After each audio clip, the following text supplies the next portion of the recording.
win eventually. 오늘 하나님께서 우리에게 주신 말씀은 누가복음 19장 1절부터 10절 말씀입니다. 박한결 학생 성경 봉독해 주겠습니다.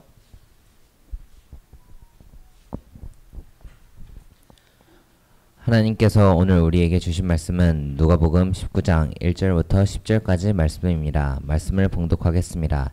예수께서 여리고로 들어가 지나가시더라. 삭개오라 이름하는 자가 있으니 세리장이요 또한 부자라. 그가 예수께서 어떠한 사람인가 하여 보고자 하되 키가 작고 사람이 많아 할 수 없어 앞으로 달려가서 보기 위하여 돌 무화과 나무에 올라가니 이는 예수께서 그리로 지나가시게 되밀어라.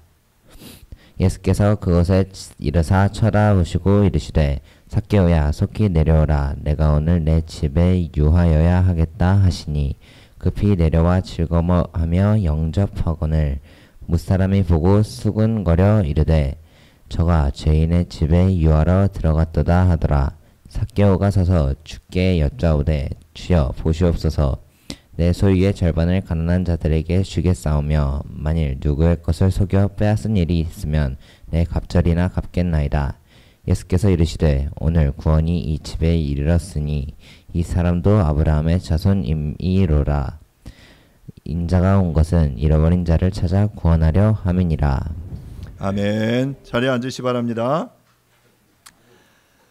우리는 지금 계속해서 돈이라는 주제로 말씀을 나누고 있습니다. 오늘이 세 번째 시간인데요. 앞서 두 번에 걸쳐서 첫 번째로 돈이란 무엇인가에 대해서 말씀드렸습니다. 돈 자체는 가치 중립적인 도구이고 그 돈을 사용하는 사람이 중요하다라고 첫 번째 시간에 여러분들에게 말씀드렸고요. 두 번째 시간에 신이 되어버린 돈이라는 주제로 제목으로 말씀을 전했습니다. 우리가 살고 있는, 우리가 땅을 딛고 있는 이 자본주의 시스템 자체가 이미 돈을 신으로 섬기며 살아가고 있다. 지금 내가 살아가는 이 날이 가장 돈을 덜 사랑하는 날이다. 왜냐하면 자꾸 더 오늘보다 내일이 훨씬 더 돈을 사랑하는, 숭배하는 날이 될 것이기 때문에 그렇다라고 말씀을 드렸죠. 그래서 그 신이 되어버린 돈이라는 주제로 말씀드리면서 부자 관리의 이야기를 했습니다. 단순히 돈이 많은 것 때문에 부자가 천국에 들어가지 못하는 것이 아니라 돈을 신으로 섬기는 그 태도로 인해서 천국에 들어가기가 어렵다라는 사실을 함께 이야기했습니다. 당시 유대인들은 저 부자 관리라면 여기에 있는 모든 사람 중에 가장 천국에 갈 확률이 높은 사람일 것이다 라고 생각했습니다. 그런데 부자가 천국에 들어가는 것이 어렵다라고 예수님께서 말씀하시자 군중들은 혼란에 빠졌습니다. 자, 그래서 누가복음 18장 26절 27절에 사람들이 이렇게 말합니다. 듣는 자들이 이르되 그런즉 누가 구원을 얻을 수 있나이까? 이르시되 무릇 사람이 할 수 없는 것을 하나님은 하실 수 있느니라. 그러니까 지금 사람들이 듣기에 저 부자 관리마저도 천국에 못 간단 말이야? 하나님 나라에 들어갈 수 없단 말이야? 라는 이야기를 하시자 도대체 누가 들어갈 수 있냐? 그러니까 여기에 들어갈 확률이 가장 높아 보였던 사람이 저 사람인데 부자 관리인데 들어갈 수 없어. 부자는 천국에 들어가기 어려워 라고 말씀하시자 그럼 누가 갈 수 있습니까? 라고 물었고 그러자 예수님의 대답은 하나님은 하실 수 있다라고 말씀하셨어요. 자, 그런 그 이야기를 하시고 나서 이제 오늘 본문 19장의 이야기가 시작됩니다. 오늘 본문은 우리가 잘 알고 있는 성경의 이야기고 아마 내러티브나 연극으로 만든다면 가장 쉽게 만들 수 있는 그런 본문입니다. 삭개오의 이야기는 어찌 보면 앞서서 부자는 하나님 나라에 들어갈 수 없어 라고 말씀하신 예수님의 선언이 틀렸다라는 걸 보여주는 본문이에요. 자, 분명 앞에 부자는 천국에 들어가기 어려워 라고 말씀하셨어요. 근데 지금 이 삭개오가 주님 앞에 나와 주님과의 만남을 통해 그가 하나님 나라를 받아들이는 하나님 나라의 백성이 되는 장면이 바로 그 뒤에 보여지고 있는 것이죠. 오늘 본문을 통해서 세리장이자 부자인 삭개오가 예수님을 만났고 그 만남을 통해 구원을 받아요. 그러니까 어찌 보면 앞서 이야기한 부자가 천국에 들어가기 어렵다라는 예수님의 그 선언이 틀렸다라는 증거가 바로 본문에 나오게 되는 거죠. 자, 오늘 누가복음 19장 본문을 함께 좀 볼 텐데요. 1절과 2절은 삭개오를 이렇게 소개합니다. 예수께서 여리고로 들어가 지나가시더라. 삭개오라 이름하는 자가 있으니 세리장이요 또한 부자라.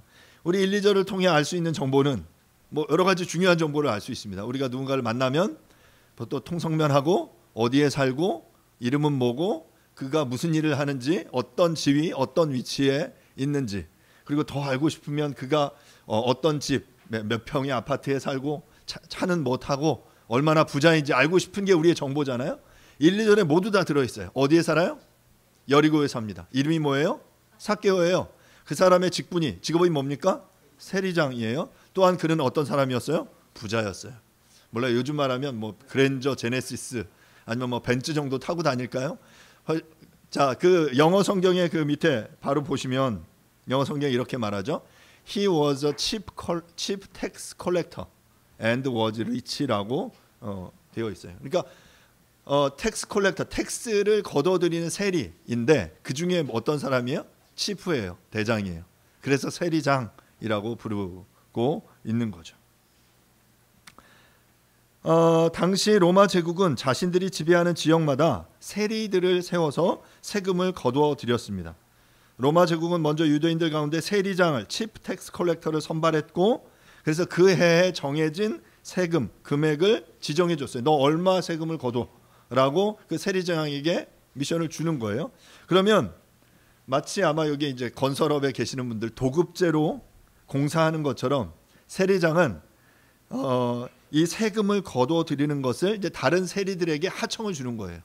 그러니까 자기가 직접 할 수 있지만 지역도 많고 거둬 드릴 양이 많으니까 각 지역별로 이제 세리장을 그러니까 뭐 예를 들면 건축회사 사장이 있어요.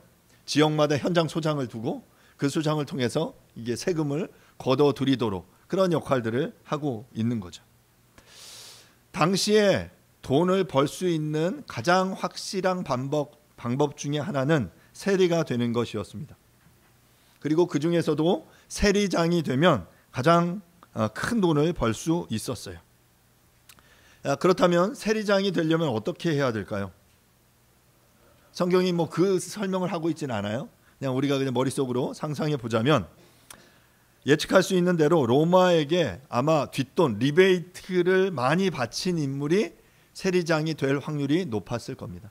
당시에 아주 이렇게 뭐 공정 경쟁 이렇게 공개 채용 시스템이 제대로 돼서 이런 세리장을 채용했던 게 아니고 아마도 그 로마에게 가장 많이 이렇게 잘 보이려고 노력하면서 많은 리베이트를 바친 사람이 세리장이 될 확률이 높았겠죠. 마찬가지로 세리장 역시 자기 밑에 세리를 세우는데 자기에게 가장 많은 리베이트를 주겠다라고 약속한 사람을 세리로 세웠을 겁니다. 자, 그렇게 재하청을 받은 세리들은 이제 로마에게 바칠 세금의 액수가 정해져 있죠. 자, 그러면 거기에 이제 또 세리장에게 바쳐야 될 리베이트 뒷돈이 올라가고 거기에 이제 자기가 취할 이익이 더해져서 백성들에게 세금을 거둬 들였어요. 예를 들어서 뭐 로마에게 바쳐야 될 세액이 전체 어떤 생산물의 뭐 20%다. 그러면 이제 세리장에게 바칠 것 10% 얹고 거기에 이제 세리들이 자신의 주관대로 뭐 자기가 10%를 더 얻는지 아니면 더 많은 액수의 세액을 얻던지 그건 이제 자기들이 능력껏 하는 거죠. 거기서 이제 능력껏이라고 말할 때 당하는 입장에서는 이제 그 고열을 빨리는 그런 상황이었을 겁니다. 당시 유대인들은 로마의 토지세, 인두세 그리고 여러 기타 세금들을 내야 했는데 이 과정에서 세리들이 그 동족의 고열을 빨아 먹었기 때문에 당연히 백성들은 세리를 미워할 수밖에 없었습니다. 자, 그런데 오늘 본문 속에 삭개오는 그의 직분이 뭐라고요? 세리 중에 장이에요. 그 미워하는 세리들 자신들에게 로마보다 더 미워. 그냥 막 다 그냥 쪽쪽 빨아가는 그들 미운데 그 중에 그 세리들의 가장 우두머리인 삭개오 백성들이 얼마나 미워했겠습니까? 우리는 오늘 누가복음 18장과 19장의 본문 속에서 두 명의 사람들을 만납니다. 앞서 18장에서 지난번 우리가 본 것처럼 부자 관리를 만나고요. 오늘 19장에서 이 세리장인 삭개오를 만납니다. 이 둘은 동일하게 큰 부자였지만 유대인들에게는 전혀 다른 대우를 받았을 것입니다. 생각해보면 부자 관리는 사람들에게 존경을 받았고 삭개오는 멸시를 받았습니다. 다른 사람이라면 몰라도 저 부자 관리만큼은 하나님 나라에 있을 거다라고 사람들은 생각했고, 또한 다른 사람은 몰라도 저 삭개오만큼은 지옥에 있을 거다라고 사람들은 생각했을 것입니다. 그런데 우리가 성경을 잘, 오늘 이 본문을 18, 19장을 천천히 읽어보면 세간의 사람들의 평가와는 달리 성경은 이 두 사람에 대해서 특별한 평가를 하고 있지는 않습니다. 그저 한 사람은 관리, 부자 관리라고 이야기하고, 또 한 사람은 세리장이라는 공식적인 직함으로 소개했고, 그리고 공통적으로 이 둘을 뭐라고 평가했냐면 부자라고 평가했어요. 둘 다 부자였어요. 여러분, 이 삭개오라는 이름의 뜻은 헬라어로 자카이오스인데, 이 자카이오스라는 헬라어의 그 원어의 어원은 순수하다라는 뜻이에요. 우리는 이 이름을 통해서 삭개오가 분명 이스라엘의 후손으로 유대적인 가치, 율법을 중시하는 집안 출신이라는 사실을 알 수 있습니다.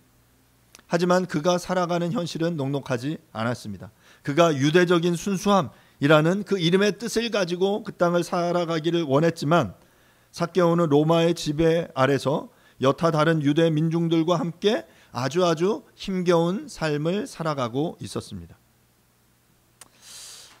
이 과정 속에 우리는 이제 성경을 읽으면서 성경의 이제 본문에 충실하게 성경을 해석할 필요가 있어요. 자, 그런데 이 성경이 기록하지 않는 어떤 이 행간의 의미에 대해서는 나름 우리가 여러 그 시대적인 배경을 기초로 해서 우리의 상상력을 동원해서 채워 나가 볼 수 있습니다. 삭개오의 삶이 어땠는지 한번 상상력을 더해서 제가 한번 유추해 보겠습니다. 그는 자신의 이름대로 유대적인 순수함이라는 이름을 가지고 살아가고 있었어요. 말 그대로 그렇게 살고 싶었어요.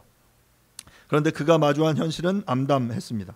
로마 제국은 전혀 무너질 것 같지 않았고 하나님은 자신을 도와주시지 않는 것 같습니다. 아무리 자신의 이름처럼 유대적 순수함을 유지하려고 노력한다 한들 그 누구도 자신을 알아주지 않습니다. 그렇게 비루해 보이는 삶을 살기보다 새로운 삶을 살기를 원했어요. 그리고 그가 자기의 삶을 전격적으로 변화시켜 줄 수 있는 대답을 찾다가 하나 발견한 것이 있는데 바로 그것은 무엇이냐면 돈입니다. 그래서 어떻게 하면 돈을 벌 수 있을까 고민했습니다. 아마 삭개오는 똑똑한 인물이었던 것 같습니다. 그 시대적인 상황 속에 내가 돈을 벌 수 있는 가장 빠른 방법, 가장 확실한 방법이 무언가, 내가 가지고 있는 은사를 최대한 활용할 수 있는 방법이 뭔가 라고 고민하다가 그가 선택한 방법이, 직업이 바로 로마에 부역하는 길을 선택합니다. 세리가 되기로 한 것이죠. 아마도 삭개오는 계산이 빠른 사람이었고 이 재능을 적극 활용했을 겁니다. 로마와 손잡고 백성들로부터 세금을 거두어 드리기로 작정했습니다. 그래서 이 과정에서 그는 자신의 이름의 의미는 잊어버리고 자신이 복되다고 확신한 돈을 얻기 위해서, 부자가 되기 위해서 최선을 다해서 살았습니다. 남들처럼 경건한 척하지도 않고 부자가 되고 싶은 욕망에 아주 충실하게 살아갔습니다. 주변의 시선이나 손가락질도 아랑곳하지 않았습니다. 때로 이 삭개오는 몰인정하게, 때로는 무자비하게 세금을 거둬들였고 그렇게 그는 부자가 되었습니다. 그렇게 부자가 되었지만 주변에 이웃도 친구도 남아있지 않습니다. 자신을 복되게 한다고 믿었던 돈을 손에 거머쥐었지만 그것이 도리어 족쇄가 되어 자신을 불행하게 만들고 있음을 깨닫고 있는 중이었습니다. 이미 세리장으로 큰 부를 누리고 있지만 날마다 누가 밑에서 치고 올라와서 자신의 자리를 빼앗을지도 모른다는 근심에 휩싸여서 하루하루를 살아가고 있었습니다. 이제 어느 정도 부유한 삶을 살고 있었지만 사무친 외로움에 힘들어하고 있던 중에 유대 전역에서 들려오는 예수라는 인물에 대한 이야기를 듣게 됐습니다. 들려오는 이야기를 들으니 그분은 죄인들의 친구가 되신다는 겁니다. 그리고 혹시 그분이 이스라엘의 민족을 로마로부터 구원할 메시아일지도 모른다는 그러한 희망 섞인 소식도 들려왔습니다. 그래서 삭개오는 그분에 대한 호기심과 희망을 가지고 그분을 만나보고 싶다라는 마음을 마음속에 이렇게 키워가고 있었을지도 모릅니다. 자, 그런데 그 주님이, 그 예수라는 분이 여리고를 향해, 자신이 살고 있는 그곳을 향해 오신다는 이야기를 들었어요. 그래서 삭개오는 어떻게 합니까? 그분을 만나기 위해 달려갑니다. 자, 그런데 이 과정에서 이제 약간의 이제 문제가 생겨요. 사람들은 부자 관리가 예수님을 만나기 위해서는 부자 관리에게 길을 내주었지만 삭개오가 주님을 만나기 위해서 나아갈 때 그를 향해 길을 내어주지 않았어요. 왜냐하면 부자 관리는 예수님을 만나는 것이 너무나 당연하고 마땅하다라고 여겼고, 삭개오는 네가 어떻게 예수님을 만나? 라고 하면서 키 작은 그 삭개오가 예수님 앞으로 나아가는 길을 막았던 것 같습니다. 자, 이 정도면 어찌 보면 포기할 만도 한데 삭개오는 포기하지 않았습니다. 반드시 그분을 만나야만 자신의 인생의 답답함과 외로움의 문제가 해결될 것이라고 여겼기에 사람들의 시선을 무시하고 예수님이 지나가시는 중에 있던 돌 무화과 나무 위에 올라가기로 작정합니다. 생각해보면 당시에 유대 성인 남자, 그리고 세리장이라는 사회적 지위에 있는, 마치 이런 거 아니에요? 그 세무 공무원의 장이 누구죠? 국장? 모르겠어요. 청장. 세무청장. 그 정도 위치에 있는 사람이 지금 나무 위에 올라가서 지금 예수님을 만나겠다고 올라가는 거예요. 그러면 사람들이 어떠겠어요? 이상한 시선으로 쳐다보겠죠. 자, 그런데 삭개오는 지금 그런 시선 따위는 아랑곳하지 않고 주님을 만나겠다는 일념하에 돌 무화과 나무 위로 올라가는 거예요. 3절부터 5절입니다. 제가 읽어보겠습니다. 그가 예수께서 어떠한 사람인가 보고자 하되 키가 작고 사람이 많아 할 수 없어 앞으로 달려가서 보기 위하여 돌 무화과 나무에 올라가니 이는 예수께서 그리로 지나가시게 되밀어라. 예수께서 그곳에 이르사 쳐다보시고 이르시되 삭개오야 속히 내려오라. 내가 오늘 내 집에 유하여야 하겠다 하시니. 이 본문은 아마 그림이 막 쫙 그려지지 않습니까? 이게 굉장히 내러티브 이야기에 가깝죠. 이 본문 속에 보면 예수께서 어떠한 사람인지 알고 싶었어요. 들려오는 여러 소문들 속에서 이분을 만나면 내 인생의 외로움, 내 인생의 문제가 해결될 수 있지 않을까 하는 일말의 희망과 호기심과 그런 마음들을 가지고 그 마음이 점점 부풀어가고 있는데 그분이 오신다는 거예요. 여리고를 향해 오신다는 거죠. 아마도 자기가 가지고 있는 정보력을 동원해서 예수님이 이동하시는 동선을 확보했을 거예요. 예수님이 어떤 거리를 거쳐서 지나가실 거야. 근데 이제 나아가려고 했지만 자기가 키가 작기 때문에 자신의 한계와 문제가 있었죠. 이거에 굴복하지 않고 그 한계를 극복하기 위해 그는 최선의 노력을 합니다. 그가 선택한 방법은 그 예수님의 루트상에 어디에 올라가면 볼 수 있을까 고민하다가 돌 무화과 나무에 올라가기로 작정해요. 그리고 달려가서 보기 위하여 돌 무화과 나무 위에 올라갑니다. 자, 그러자 그 예측대로 예수님이 그 동선을 향해 오시는 거예요. 자, 그 과정 속에 5절에 보시면 예수님께서 이제 드디어 그곳에 이르시사 어떻게 하십니까? 쳐다보셨어요. 여러분, 이 속에서 수많은 인파들이 아마 예수님을 따라왔을 거 아니에요. 모르겠어요. 그 더 높은 곳에 서 있던 사람들이 있었을지도 모르겠어요. 그냥 스쳐 지나갔다면 아마 아무 일도 일어나지 않았을지도 모릅니다. 그리고 어찌 보면 삭개오도 이런 정도의 그 예수님과의 예수님의 그 응답을 아마 상상하지는 못했을지 몰라요. 그런데 중요한 것은 바로 뭐냐면 예수님께서 5절에서 어떻게 하셨어요? 쳐다보셨어요. 수많은 이 중에 그분은 하나님이셨죠. 자신과의 만남이 정말 필요했던 그 한 사람에 예수님께서는 집중하셨습니다. 그를 바라보셨어요. 돌 무화과 나무에 올라가서 그 인생의 여러 문제 속에서 고민하고 있던 그 내면의 그 아픔을 주님께서는 꿰뚫어 보셨습니다. 그리고 말씀하세요. 뭐라고? 내려와라. 속히 내려와라. 그리고 내가 오늘 너의 집에서 유하겠다. 너희 집에 묵겠다라고 말씀하신 겁니다. 이 짧은 5절 한 절의 본문 속에서 주님이 예수님을 그 삭개오를 쳐다보시고 그의 이름을 부르시면서 말씀하시는 이 짧은 시간 속에 놀라운 일이 일어났습니다. 바로 삭개오가 자신의 의미를 다시금 발견하게 된 거예요. 다시 그 이름의 의미가 되살아나는 시간이 바로 예수님과 조우해서 예수님이 자신의 이름을 불러주시는 그때였어요. 주님이 삭개오를 향해 순수한 이 유대적 순수함을 가진 이 사람아 라고 불러주신 거예요. 내가 너의 의미를 안다 라고 그의 이름을 불러주시자 그의 마음속에 그 이름의 의미가 다시금 되살아난 것입니다. 내가 너 집에 오늘 유하겠다. 자, 그러자 이 사람들의 반응이 어떠했냐면요, 6절과 7절입니다. 자, 주님이 내려와 그랬더니 6절에 급히 내려와 즐거워하며 영접하거늘. 이 삭개오의 반응이고요. 7절 사람들의 반응입니다. 뭇사람이 보고 수군결어 이르되 저가 죄인의 집에 유하러 들어갔도다 하더라. 삭개오는 자신의 이름을 불러주시는 예수님으로 인해 감격했을 거예요. 어떻게 주님이 내 이름을 알았을까? 여러분 생각해 보세요. 어떻게 아셨을까요? 그분은 하나님이세요. 그래서 아셨을 거예요. 사람의 이름을 불러준다는 거, 그 이름을 안다라는 거 굉장히 어려운 일입니다. 학기 초가 시작되면 그 학생들의 이름을 그 사진과 함께 쭉 뽑아서 외웁니다. 열심히 외워요. 하지만 직접 학생들의 얼굴을 보잖아요. 얼굴이 달라져 있어요.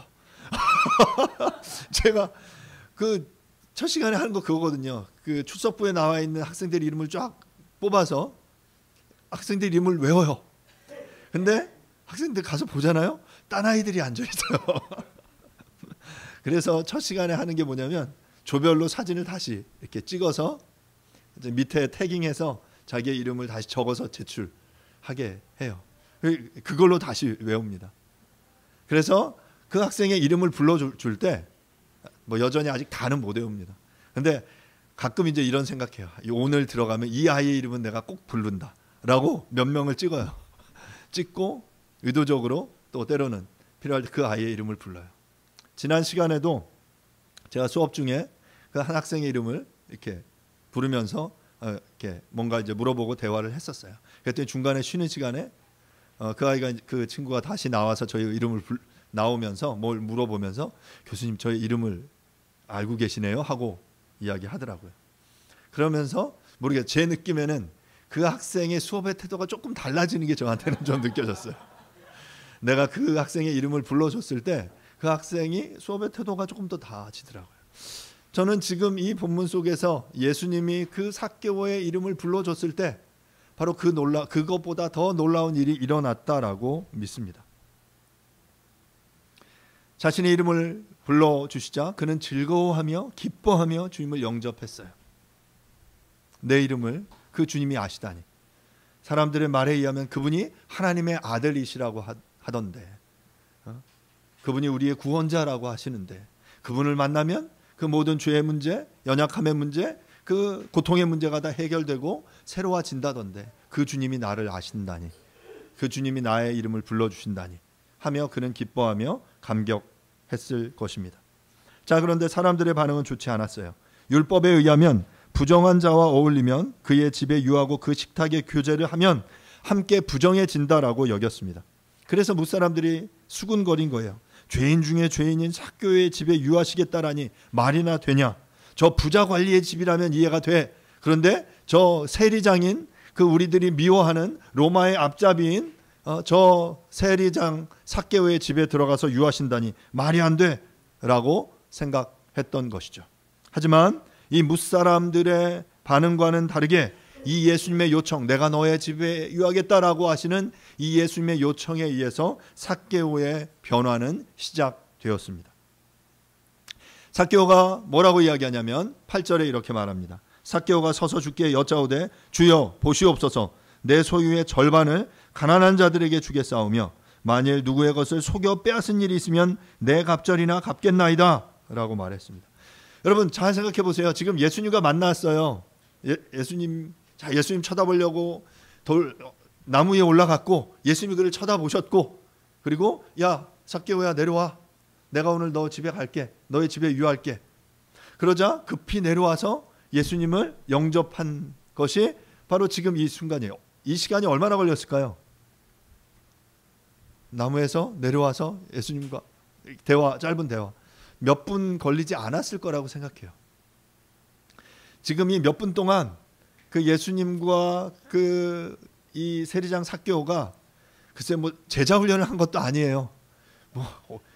1년, 2년에 걸쳐서 제자 훈련을 하고 말씀을 가르치고 공부하고 그래서 야, 너희 하나님 나라의 자녀로 살아가는 거 이런 거야. 세상은 이런 방식으로 살아야 돼라고 그에게 가르치거나 할 수 있는 시간의 기회들 전혀 없었습니다.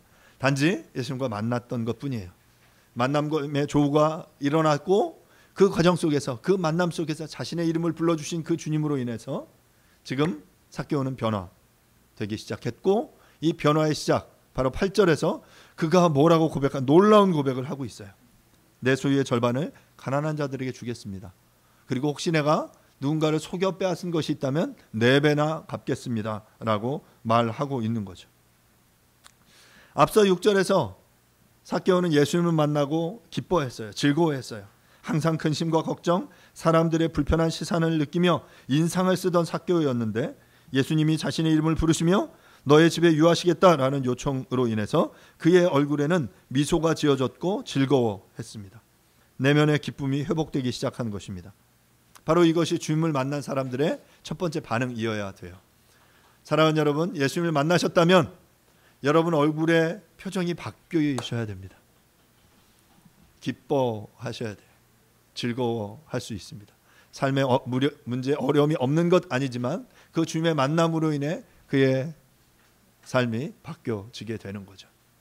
그리고 나서 그렇게 기뻐하고 나서 삭개오는 구체적으로 어떤 행동의 변화가 있어야 하는지를 깨달았어요. 그리고 그는 그것을 말로 고백합니다. 율법에 따르면 출애굽기 22장에 보면 그 배상률이 나와요. 누군가 손해를 끼치면 그것에서 이렇게 갚아라 라고 말합니다. 그 출애굽기 22장에 보면 소를 한 마리 누가 훔쳐가면 5마리로 갚아라. 양을 도둑질한 경우에 4마리로 갚아라. 그리고 어떤 것들을 빌려갔거나 어떤 것들을 피해를 입혔을 경우에 그게 산 것이냐 죽었느냐 어떤 문제냐에 따라서 갑절로 갚거나 아니면 5분의 1로 갚거나 여러 그 비율이 정해져 있어요. 자, 그런데 지금 삭개오는 누가 시키지도 않았는데 그리고 예수님이 명하시지도 않았는데 예수님과 훈련을 통해 이런 삶을 정직한 삶을 살아야 돼라는 그런 가르침을 받지도 않았는데 그는 스스로 율법이 정한 바 거의 최대치의 배상을 스스로 선언하고 있는 것입니다. 이 선언은 자신의 이름의 의미대로 유대적 순수함을 회복하며 살아가겠다라는 강력한 의지의 표명인 것입니다. 4배로 갚겠습니다. 누군가 내가 빼앗은 게 있다면 내가 4배 갚겠습니다 라고 그는 고백했어요. 그리고 더 나아가서 내 소유의 절반을 가난한 자들을 위해 나누겠습니다 라고 고백하고 있어요. 여러분, 앞서 부자 관리가 어땠습니까? 내가 계명 다 지켰습니다. 그랬더니 주님이 너 가진 소유를 팔아서 가난한 자들에게 나눠주고 나를 쫓아라라고 말할 때 부자 관리 어떻게 했어요? 근심하며 돌아갔어요. 그런데 지금 삭개오는 지금 부자였고 가지고 있는 게 많았어요. 내가 잘못해서 스스로 빼앗은 게 있다면 4배로 갚겠습니다. 그리고 나의 가진 것의 절반을 팔아서 가난한 자들에게 나누겠습니다 라고 스스로 그는 그렇게 고백하고 있는 것입니다. 삭개오는 지금 주님과의 만남을 통해서 예수님께서 자신의 이름을 불러주실 때 내 집에 유하겠다라는 이야기를 들으며 이제 자신의 삶의 목적, 정체성으로 여겼던 돈에 더 이상 매몰되지 않겠다라고 선언하고 있는 것입니다. 이전까지 그는 누구보다 강력하게 돈을 만몬으로 신으로 여기며 살아가던 존재였지만 이제 돈이 아니라 주님을 섬기겠다라는 결단을 많은 이들 앞에서 하고 있는 것입니다. 삭개오의 변화는 여기서 멈추지 않습니다. 한 걸음 더 나아가는데요. 이제 예수님을 뭐라고 부르냐면 주여라고 부릅니다. 큐리오스라고 불러요. 이전까지 삭개오의 인생의 주인 큐리오스는 무엇이었습니까? 돈이었어요. 그는 그 이전까지 이 돈을 만몬으로 돈을 주인으로 큐리오스라고 부르며 여기며 살아가던 자였는데 이제 예수님과의 만남 속에서 그는 더 이상 나의 큐리오스, 나의 주인이 돈이 아니라 바로 예수 그리스도 당신이십니다 라고 고백하고 있는 것입니다. 세간의 평가는 극과 극이었을지 몰라도 사실 부자 관리나 세리장 삭개오나 동일한 존재였습니다. 둘 다 자신을 복되다 하고는 답이 돈이라고 여기며 살아온 존재들이었어요. 다른 말로 그들은 모두 돈을 우상으로 만몬으로 여기며 살아온 부자들이었습니다. 그런데 여기서 예수님과의 만남을 통해서 또한 예수님께서 내 집에 유하겠다라는 말씀 속에서 삭개오에게는 전격적인 변화가 일어납니다. 어떻게 예수님의 한마디, 삭개오의 이름을 부르시며 내가 너 집에 유하겠다라는 이 말에 급진적인 변화가 가능했을까요? 그것은 바로 주님의 능력, 그분과의 만남의 신비입니다. 성경을 통해 보면 주님을 만난 이들의 삶 속에 놀라운 신비의 변화가 일어났어요. 왜냐하면 그분이 주님이기 때문에, 그분이 하나님이시기 때문에 그런 신비는 가능합니다. 하지만 이뿐만 아니라 삭개오라는 이름을 가졌던 이 삭개오가 이 율법의 순수함을 지키지 못하며 살아오던 자신의 삶에 대한 고민의 궤적이 있었을 거예요. 내 이름이 삭개오인데 유대적인 순수함을 지키며 살아가야 하는데, 하지만 돈을 주인으로 모시며 애써서 외면하며 자신의 이름의 의미를 도외시했겠죠. 그래, 이거 신경 안 써도 돼, 돈이면 최고야 라고 애써서 외면하며 살아왔는데, 그런데 주님과의 만남 속에 자신의 이름의 의미가 다시금 되살아나게 된 것입니다. 부자로 살아가지만 자신의 이름의 의미대로 살지 못하는 자신에 대해서 때로는 자책하며 고민하는 밤을 지새웠을지도 모릅니다. 그런 삭개오가 주님을 만난 겁니다. 주님이 자신의 이름을 불러주시자 이제 다시금 자신의 이름의 의미를 다시금 기억하고 재발견하고 새로운 변화를 시작하게 된 것입니다. 이제 그는 자신이 주인 삼았던 돈을 내려놓고 하나님을 주인으로 모시기로 작정한 것입니다. 아주 짧은 시간이었지만 삭개오의 인생 속에서 아주 강력한 그 가치관의 삶의 변화가 일어나게 된 것이죠. 이제 그의 고백의 진실성을 보시고 주님께서 이렇게 말씀하십니다. 9절 10절인데요. 예수께서 이르시되 오늘 구원이 이 집에 이르렀으니 이 사람도 아브라함의 자손임이로다. 인자가 온 것은 잃어버린 자를 찾아 구원하려 함이니라. 삭개오의 고백을 통해 주님은 오늘 구원이 이 집에 이르렀다라고 선언하셨어요. 이 시대에 수많은 삭개오를 봅니다. 부자가 되기 위해서 살아가는 사람들, 만몬을 주인으로 섬기는 이들 말입니다. 어찌 보면 교회 안에도 이런 삭개오들이 많이 있습니다. 하나님을 믿지만 하나님은 내 일용할 양식에 관심이 없는 분으로 느껴지고 그저 돈만이 나를 복되게 한다라는 믿음을 가지고 하나님과 재물을 겸하여 섬기다가 교회를 떠나간 수많은 삭개오들이 있습니다.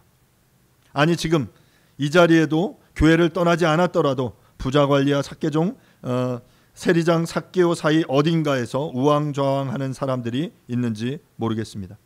하나님을 믿는다고 하나님을 주인으로 외치지만 누군가는 자신을 속이면서 여전히 부자라는 정체성을 가지며 살아가고 있지 않은지 모르겠습니다. 바로 그들이 이 시대의 삭개오입니다.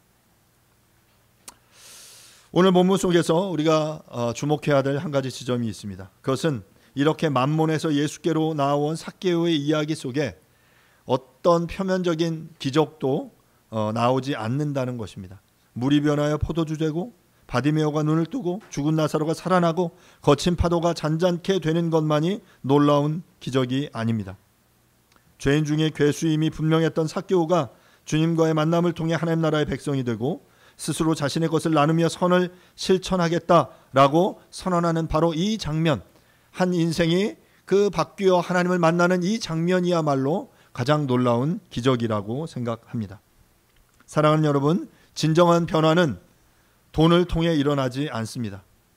도리어 돈을 포기했더니 변화가 일어났습니다. 어찌 보면 여기에 놀라운 기적이 있습니다. 사람을 변화시키고 행복하게 해줄 수 있다라고 약속하는 돈은 그저 우리 안에 있는 욕망의 앞잡이가 될 뿐 사람을 변화시키지 못합니다. 아니, 도리어 그 멸망으로 이끌 뿐이죠. 왜냐하면 그저 그 돈은 도구이기 때문입니다. 도구에 불과한 돈은 우리의 인격을, 우리의 영혼을 단 1mm도 움직일 수 없습니다. 단 1mm도 우리를 그 구원으로 이끌어갈 수 없어요. 오직 선하신 하나님과의 만남, 그 하나님의 실체이신 예수님과의 만남만이 우리의 인생을 변화시킬 수 있습니다. 오직 그분과의 만남만이 우리를 구원으로 인도할 수 있습니다. 10절에서 예수님께서 인자가 온 것은 잃어버린 자를 찾아 구원하려 함이다 라고 말씀하셨는데요. 본문에서 말하는 잃어버린 자라는 이 헬라어 표현이 아폴루이미라는 표현인데요. 이 단어가 다양한 의미를 가지는데 한 10가지 정도의 그 단어 뜻이 등장해요. 그 중에 1번과 2번의 뜻이 뭐냐면 죽다라는 뜻이에요. 그리고 파괴하다라는 그런 뜻입니다. 그리고 제가 어제 찾아봤을 때 7번째 정도에 가서 나오는 단어의 의미가 일타라는 단어예요. 그러니까 이 아폴루미라는 그 잃어버린 자라는 이 단어의 의미를 이 한국어 성경에서는 잃어버린 자로 번역했지 뭐 틀리지 않습니다. 맞아요. 하지만 이 단어의 원래 의미는 앞선 더 중요한 우선되는 의미는 죽은 자, 파괴된 자 그런 의미인 거예요. 예수님은 지금 죽은 자, 회복이 불가능할 정도로 파괴되거나 손상된 자, 그래서 본문에서 잃어버린 자라고 말하는 그들을 위해 오셨다라는 것입니다. 말씀을 마무리하겠습니다. 예수님은 누가복음 18장, 19장 속에서 동일한 정체성, 그 돈을 우상으로 주인으로 섬기며 살아가는 두 사람과 만나셨습니다. 부자 관리는 자신을 산자, 생명 있는 자로 여겼기에 주님의 부름에 응답하지 않았습니다. 반대로 삭개오는 자신을 잃어버린 자, 죽은 자, 썩은 자, 파괴된 자라고 여겼기에 그는 구원을 받게 된 것입니다. 사람들이 너 괜찮은 사람인 것 같아 라는 평가에 취해버린 사람은 자신을 죽은 자, 병자로 인정하지 않기에 자신을 고쳐줄 의사, 구원자를 필요로 하지 않습니다. 우리는 자본주의라는 구조 속에서 만몬을 섬길 것을 요청받으며 살아가고 있습니다. 돈의 힘은 아주 강력합니다. 그 돈의 힘을 극복하고 예수님께로 나아가기 위해서는 자신이 잃어버린 자, 죽은 자임을 인정해야 합니다. 그럴 때 비로소 우리는 주님의 부름에 그 요청에 응답할 수 있습니다. 자신이 잃어버린 자임을 자각할 때 비로소 우리는 주님 앞에 나아가 겸손히 주님의 요청에 주님의 도움을 요청할 수 있게 됩니다. 예수님이 삭개오에게 돈을 나누어 줄 것을 요청하시지 않았지만 주님을 주인으로 모셔드리는 순간 삭개오는 만몬의 노예에서 해방되어 주님을 주인으로 모시는 삶으로의 변화를 시작할 수 있게 된 것입니다. 오늘 본문의 제목처럼 만몬에서 예수께로 나아가게 된 것이죠. 그리스도인으로서 우리의 돈에 대한 태도는 그것을 숭배하는 것고 그것을 멀리하는 것도 아닙니다. 단지 예수님을 나의 삶 안으로, 나의 집안으로 초청하는 것이죠. 그래서 그 돈이 하나님의 사역, 하나님의 나라의 그 사랑의 도구로 사용될 수 있도록 만드는 것입니다. 그렇게 나의 삶의 주인으로 그 주님을 모셔드릴 때, 그 주님을 영접할 때 그것으로 충분합니다. 우리의 주인이신 주님께서 이제 오셔서 엉클어진 우리의 삶의 우선순위를 재조정해 주실 것입니다. 우리가 내 마음의 그리스도의 집이라는 그 책에서 본 것처럼 우리의 힘으로는 그 삶의 어그러진 우선순위들을 새롭게 할 수 없습니다. 어그러진 이 정말 그 지저분해진 우리의 삶의 이 부분들을 청소해낼 수 없어요. 주님께 도움을 요청하고 주님 오셔서 나의 삶의 보좌의 주인으로 앉아 주십시오. 내 삶의 이 어그러지고 엉클어진 이 삶을 다시금 재정렬해 주십시오라고 주님께 맡길 때 주님께서 오셔서 우리의 삶을 그렇게 새롭게 해 주실 것입니다. 이제 만몬을 주인으로 모시는 삶이 아니라 예수님을 주인으로 모시는 삶을 살아낼 수 있도록 우리를 인도해 주실 것입니다. 그 부름에 응답하는 저와 여러분이 될 수 있기를 간절히 바랍니다. 이 시간 함께 말씀을 생각하시면서 잠시 기도하겠습니다. 예수님과의 만남을 통해 삭개오는 이제 만몬에서 그 주님께로 나아갈 수 있게 되었습니다. 더 이상 그 돈의 노예로 살아가지 않고 하나님을 주인으로 모시며 살겠다라고 그 순간 작정합니다. 삭개오의 이름의 의미가 회복된 것이죠. 그러자 그는 이제 그 급진적인 변화의 결정들을 합니다. 내 소유의 절반을 나누겠다. 내가 잘못한 것으로 빼앗은 것이 있다면 4배로 갚겠다. 그리고 이제 돈이 나의 삶의 주인, 만몬이 아니라 바로 예수 그리스도가 나의 삶의 큐리오스, 주인이다라고 고백합니다. 바로 그것이 구원입니다. 주님, 우리가 그 구원의 삶에 함께 동참할 수 있도록 도와주십시오. 내가 만몬이 아니라 예수를 그 삶의 주인으로 모시며 살겠습니다 라고 이 시간 함께 고백하시면서 하나님 앞에 잠시 좀 나아가도록 하죠. 함께 기도하겠습니다.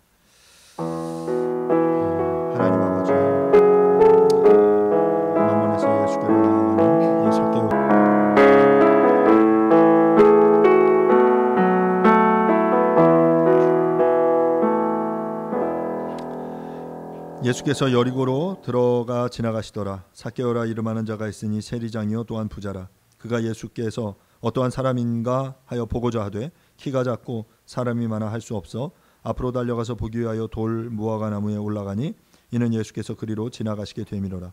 예수께서 그곳에 이르사 쳐다보시고 이르시되 삭개오야 속히 내려오라. 내가 오늘 내 집에 유하여야 하겠다 하시니 급히 내려와 즐거워하며 영접하거늘 무사람이 보고 수군거려 이르되 저가 저희네 집에 유하러 들어갔도다 하더라. 삭개오가 서서 주께 여짜오되 주여 보시옵소서 내 소유의 절반을 가난한 자들에게 주겠사오며 만일 누구의 것을 속여 빼앗은 일이 있으면 내 갑절이나 갚겠나이다. 주님, 삭개오가 예수님을 만남으로 자신의 이름의 의미, 유대적 순수함을 회복하는 삶을 살게 되었습니다. 예수님과의 만남을 통해 그의 삶의 전격적인 변화가 시작되었습니다.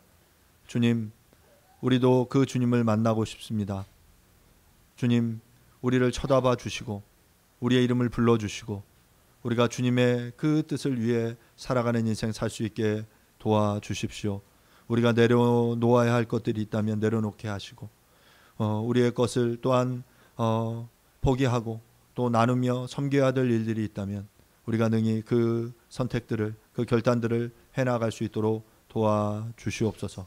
바로 주님과의 만남이 그 일을 가능하게 할 줄로 믿습니다. 그리고 주님과의 만남을 통해 우리의 인생과 삶의 변화가 일어나게 될 줄로 믿습니다. 주님, 만몬에서 예수께로 나아갑니다. 내 삶의 주인으로 모시며 살아갔던 이 수많은 우상의 거짓 것들, 또 내가 나의 삶의 주인 되려 했던 모든 시도들을 이 시간 내려놓고 우리가 주님을 나의 주인으로 모시며 주님께 나아갑니다. 주님, 나를 만나주시고 나를 받아주시고 주님의 능력으로 그러한 결단의 삶을 능히 이루어낼 수 있도록 도와주시옵소서. 감사드립니다. 예수님의 이름으로 기도합니다. 아멘. 교리문답 18번 문항입니다. 하나님은 우리의 불순종과 우상 숭배를 벌하지 않으십니까? 아닙니다. 모든 죄는 하나님의 주권, 거룩하심, 선하심과 그분의 의로운 율법을 거스릅니다. 따라서 하나님은 우리의 죄에 의로운 분노를 보이셔서 이 땅의 삶과 다가올 삶 모두에서 공의로운 심판으로 그 죄들을 벌하실 것입니다. 아멘. Eventually